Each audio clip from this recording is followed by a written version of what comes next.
Di daerah wisata air terjun Temburu inilah KHW melakukan tindak kekerasan terhadap RH, korban yang tak lain adalah istrinya sendiri.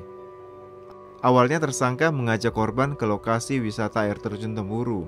Tersangka mengajak korban berjalan ke hutan. Setelah berbicara dengan korban, tersangka tiba-tiba emosi dan mencekik korban, lalu memukul kepala korban dengan batu hingga korban tak sadarkan diri.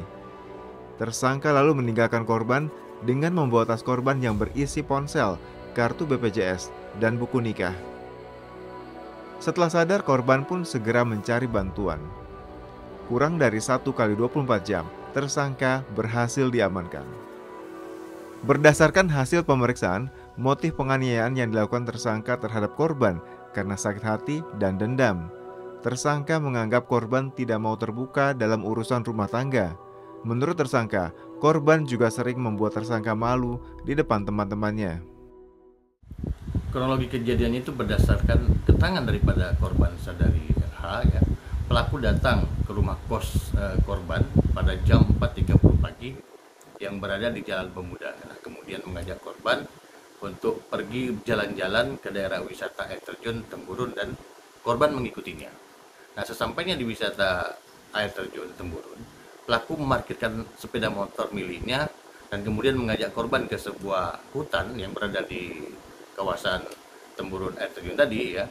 Nah, setelah berbicara dengan korban ya, tidak tahu apa yang mereka cekcokin, kemudian pelaku emosi dan mencekik leher korban.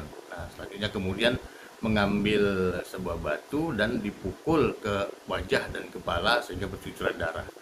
Dan ketika itu juga sang korban ya atau istri pingsan.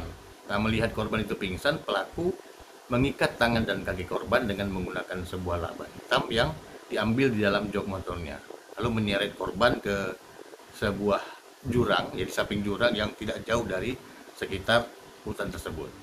Nah, selanjutnya pada pukul 6 pagi, ya korban terbangun dari pingsannya dan mendapati bahwa tas miliknya sudah tidak ada.